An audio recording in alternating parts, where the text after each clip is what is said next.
Assalamualaikum warahmatullahi wabarakatuh.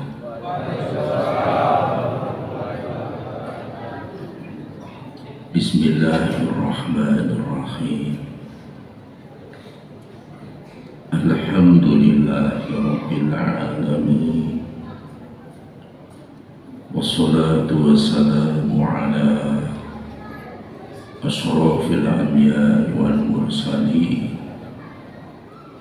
Sayyidina Muhammadin wa ala alihi wa sahbihi ajma'in. Rabbi shrah li sadri wa yassir li amri wahlul 'uqdatam min lisani yafqahu qawli. Ya arhamar rahimin. Amma ba'd. Segenap pengurus takmir masjid Babul Hidayah beserta seluruh jamaah yang berbahagia. Setiap manusia hidup di dunia ini pasti berhadapan dengan masalah, pasti berhadapan dengan ujian. Tidak ada seorang pun manusia yang hidup di dunia ini yang tidak punya masalah. Masalah, ujian hidup itu adalah suatu keniscayaan. Bahkan saya berani berkata, kalau ada orang berdoa di multazam di sepertiga malam yang terakhir, isi doanya berkata, ya Allah, mudah-mudahan sepulang umroh tidak ada ujian, persoalan yang saya hadapi.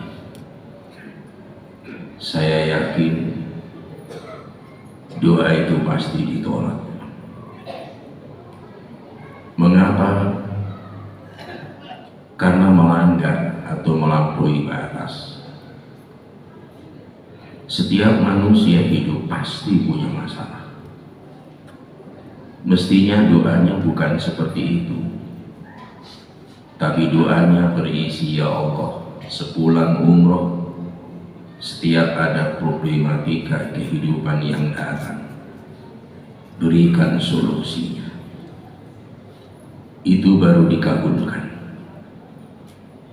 Hidup ini ujian, dan ujian ini suatu keniscayaan. Setiap manusia pasti berhadapan dengan masalah. Ketika kita punya masalah, mengadu kepada tetangga, tetangga lebih banyak masalahnya. Pulang kampung ke Bulukumba, mengadu kepada saudara. Belum sempat kita mengadu, saudara kita berkata, tahun ini kemenakanmu masuk perguruan tinggi, adiknya mau masuk SMA, yang ketiga mau masuk SMP, yang keempat mau masuk SD, yang kelima mau masuk TK, yang keenam baru tadi malam dilahirkan, masih di rumah sakit. Ternyata persoalannya jauh lebih besar. Tidak jadi kita mengadukan persoalan hidup itu kepadanya. Lalu kepada siapa kita harus mengadu? Seringkali Allah kita jadikan alternatif terakhir. Setelah kesana kemari, naik turun, muka belakang tidak ada solusi, baru kita mencari Allah. Padahal Allah mengajarkan kepada kita, ketika kita sedang berhadapan dengan suatu masalah, perintahnya adalah wasta'inu bis-sabri was-shalah. Minta tolonglah kepada Tuhanmu dengan sabar dan sholat. Ternyata perintahnya itu, yang pertama sabar, yang kedua sholat. Ini tidak boleh dipisah, karena ada orang sabar tapi sholatnya kutu, malas. Sabar tapi tidak sholat. Sebaliknya ada orang rajin sholat tapi orangnya koro-koroan. Ada tidak orang yang rajin sholat tapi koro-koroan? Ada apa tidak? Orangnya hadir malam ini. Yang lebih parah,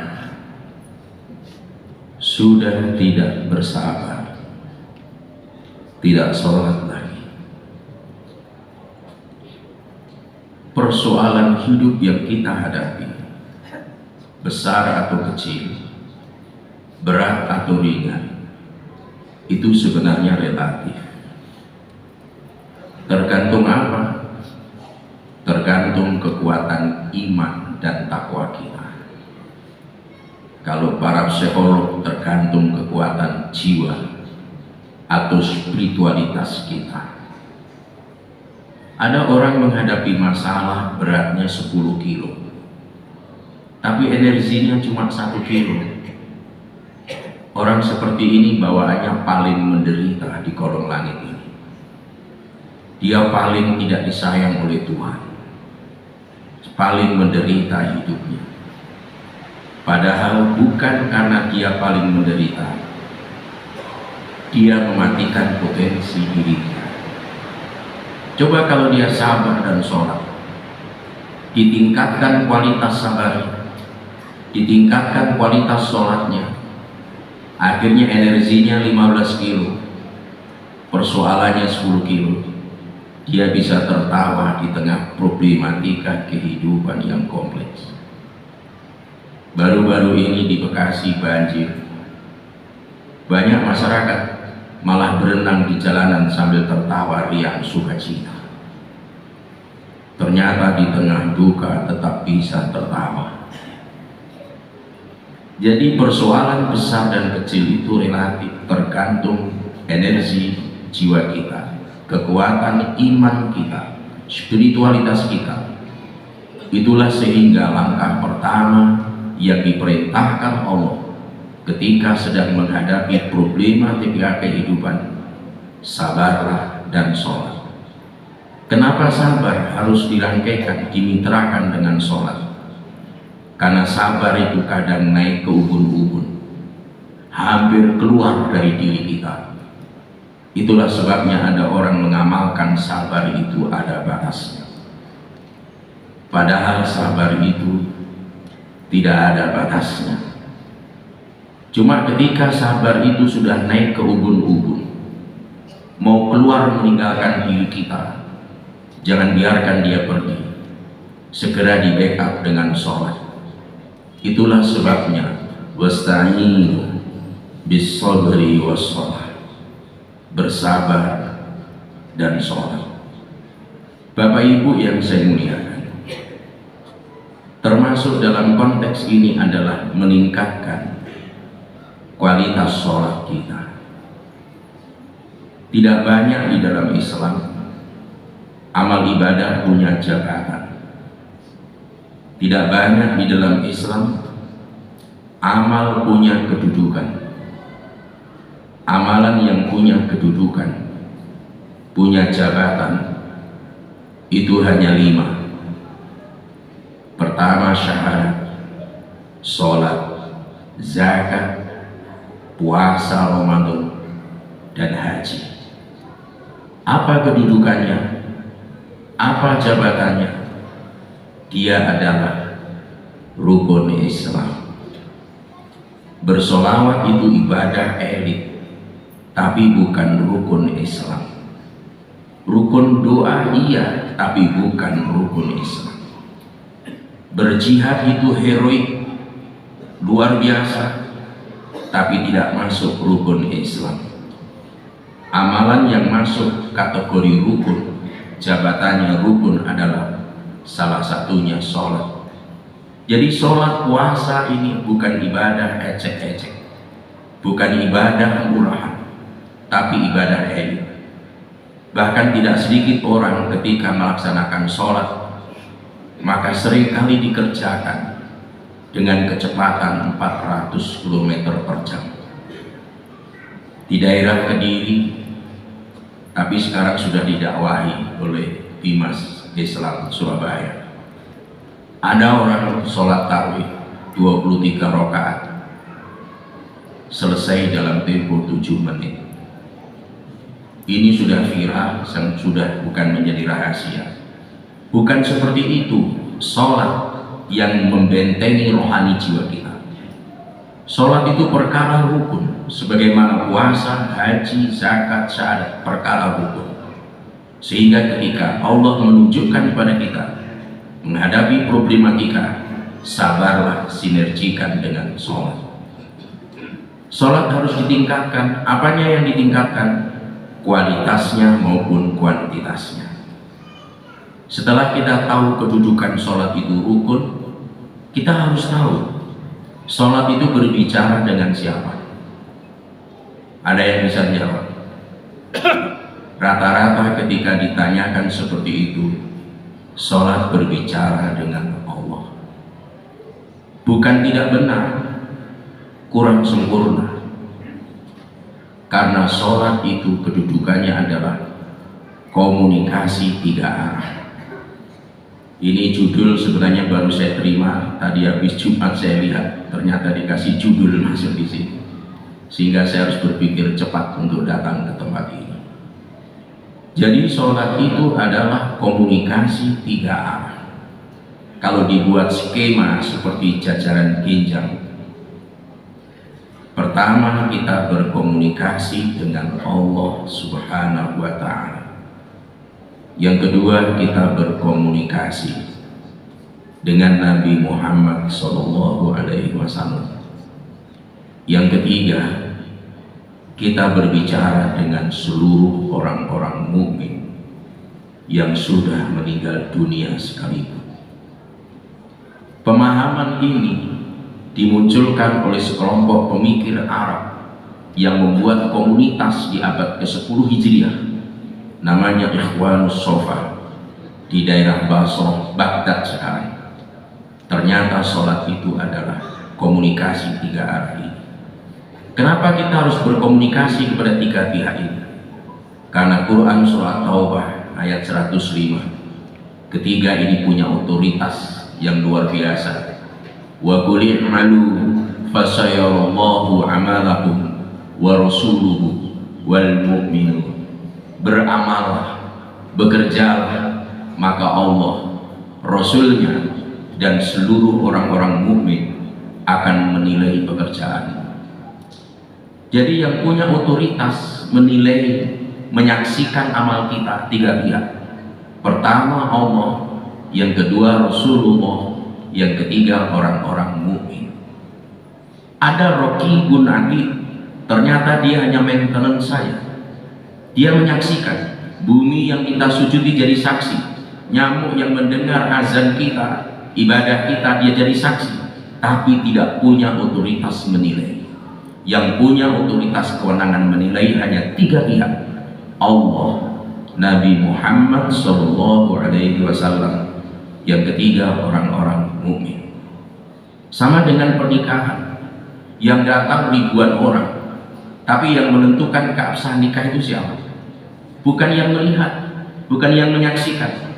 Yang punya otoritas cuma 2, saksi 1, saksi 2. ketika sudah saya nikahkan engkau dengan seorang wanita dengan mahar ini dibayar tunai, lalu dia qabul, saya terima nikahnya si fulanah binti fulan dengan mahar ini tunai karena Allah. Yang pertama ditanya, bagaimana saksi satu? Sah. Bagaimana saksi dua? Ragu-ragu. Wajib diulang, meskipun yang hadir berteriak sah saja supaya cepat makan. Harus diulang, harus diulang. Kenapa? Dia menyaksikan, melihat, tapi tidak punya otoritas. Jadi yang punya otoritas itu Allah, Rasulnya, dan orang-orang beriman.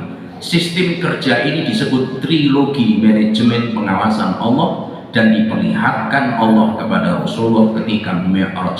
Karena esensi sholat itu sendiri sebenarnya bukan sholat. Esensi Mi'raj itu bukan sholat, tapi esensi Mi'raj itu sebenarnya adalah linuriyahu min ayatina.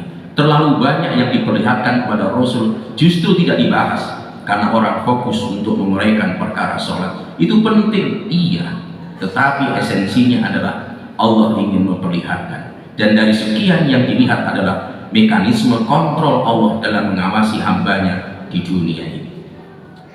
Allah, Rasulnya, dan orang-orang beriman diikat dalam satu ibadah yang agung. Ibadah itu disebut dengan sholat. Jadi sholat itu komunikasi tiga arah.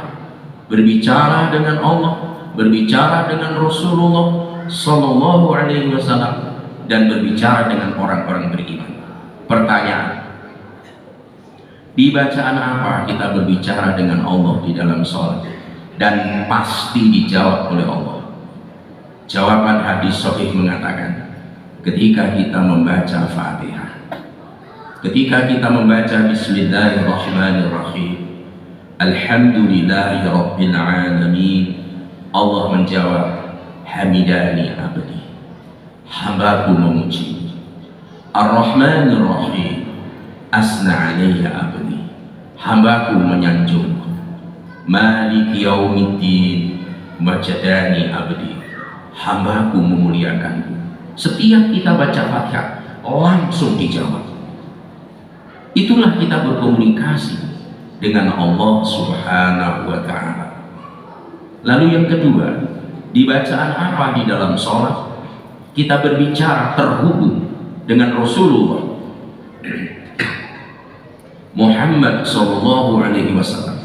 Ini juga diajarkan oleh Allah, yaitu ketika kita membaca Assalamu alayka hayyuhan nabiyyu wa rahmatullahi wa barakatuh.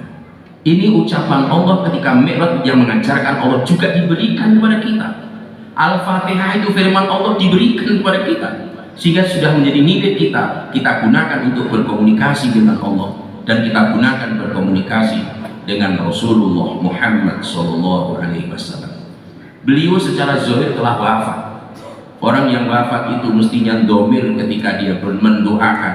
Kalau laki-laki itu domirnya hu, Allahumma gfir lahu, ya Allah ampunilah dia.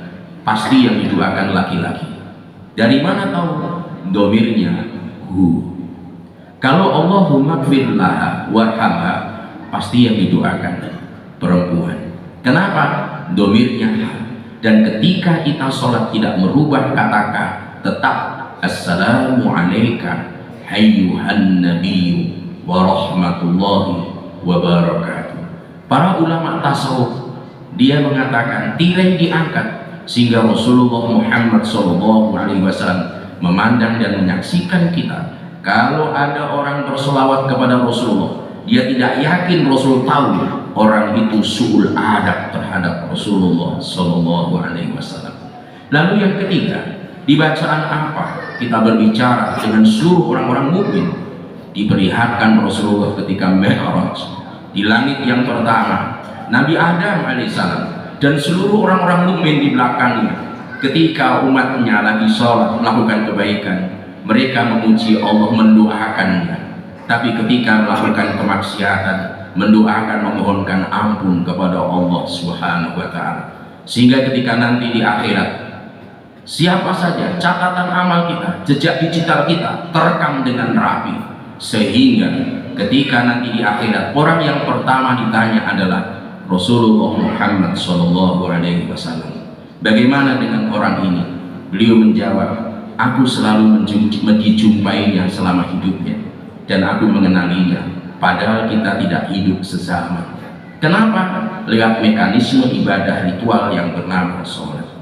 Begitu juga orang-orang mukmin. Apakah ini orang baik? Kalau orang mukmin mengatakan dia orang baik, selesailah urusan kita.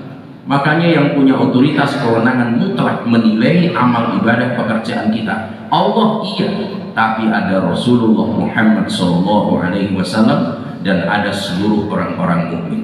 Oleh karena itu, menghadapi problematika kehidupan yang kompleks, bersabarlah, tingkatkan sholatnya, baik kuantitas maupun kualitas.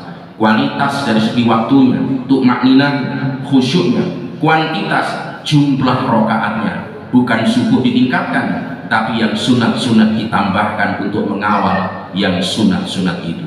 Apalagi di bulan Ramadan yang digelari dengan bulan Syahrul Azimul Mubarak, bulan yang agung, yang di dalamnya penuh dengan keberkahan. Begitu tanda keberkahannya, amalan sunat di bulan Ramadan berpahala fardu. Tadi kita sholat sunat 2 rakaat sesudah isya, itu hukumnya sunat, tapi dilaksanakan di bulan Ramadan pahalanya dengan pahala sholat subuh. Jangankan bicara sholat subuh, raka'atul fajri khairun minad dunya wa ma fiha. 2 rakaat sholat fajar jauh lebih baik dari dunia dan isinya. Kalau yang sunat sama dengan fardu, bagaimana yang fardu Pak Ustadz di bulan Ramadan? Kata Nabi, sab'ina fariidatan fi ma siwa, sama dengan 70 fardu. Tadi kita sholat isya di Masjid Babul Jannah, Babul Hidayah berjamaah di bulan Ramadan, itu nilainya sama dengan sholat berjamaah di Masjid Babul Hidayah selama 70 hari di luar bulan suci Ramadan. Mari kita tingkatkan kuantitas dan kualitas sholat kita supaya kita tetap bisa ceria, bisa tertawa di tengah-tengah kehidupan yang semakin kompleks ini. Tidak sedikit umat Islam di bulan Ramadan membiang-kerokkan puasa, mengkambing hitamkan puasa. Kenapa? Umat Islam nggak latihan. Mestinya kita latihan. Kalau Bapak Ibu saya tanya, di bulan apa Nabi itu berpuasa hampir sebulan penuh di luar Ramadan? Jawabannya di bulan Sya'ban. Kenapa di bulan Sya'ban? Ketemu Ramadan tidak kaget. Ini banyak umat Islam terkejut-kejut, begitu tanpa persiapan masuk Ramadan, kaget tidak makan siang, kaget harus nunggu maghrib, kaget habis isya sholat malam, kaget harus bangun sebelum subuh. Karena kagetnya di hari pertama puasa habis sholat zuhur, bergelimpangan tak berdaya semuanya. Itu dapat kita lihat di berbagai masjid-masjid. Padahal Rasulullah di bulan Ramadan dalam keadaan puasa, perang gila, perang bunuh diri, perang impossible, yaitu perang Badar. 313 orang, kebanyakan 60% tua-tua. Ontanya cuma 60 ekor, yang pakai kuda 2 orang, yang berpedal baju besi juga 2 orang, melawan 1000 orang, yang berkendaraan onta 700 orang, berkuda, yang pakai kuda itu sekitar 600 orang, baju besinya 600 ini berbaju besi dan berpedal. Dan mereka punya logistik 5.000 dinar emas. Siapa yang memenangkan perang? Rasulullah dan para sahabatnya. Padahal di bulan Ramadan dan dalam keadaan puasa. Kenapa bisa? Karena tidak ditaktis oleh lapar, oleh puasa, oleh keadaan. Dia merdeka. Makanya puasa level yang paling terberat adalah puasa level 3. Yang mana itu? Level 1 tidak makan, tidak minum, tidak hubungan suami istri, nunggu maghrib selesai. Orang seperti ini setiap saat lihat arloji, setiap saat lihat arloji, setiap saat bertanya sudah maghrib atau belum. Baru 3 hari puasa, kapan lebaran? Itu yang ditanyakan. Level 1 nilainya good, sah. Ada yang level yang kedua, tidak makan, tidak minum, tidak hubungan suami istri, panca indera anggota tubuhnya diajak puasa, nilainya very good. Yang tertinggi ditambahkan pikirannya merdeka, tidak terikat dengan lapar, dengan dahaga. Dia adalah orang yang berpuasa di level excellent. Mudah-mudahan di bulan Ramadan kita tingkatkan seluruh amal ibadah kita, utamanya sholat kita, sebagaimana ketika di luar Ramadan maka kita jaga istiqomahnya. Semoga Allah memberkahi kita dimanapun kita berada dan mengantarkan kita menjadi manusia unggulan, manusia handal, manusia jempolan yang berpikir la'allakum tattaqun. Demikian wallahu waliyul muttaqin. Assalamualaikum warahmatullahi wabarakatuh.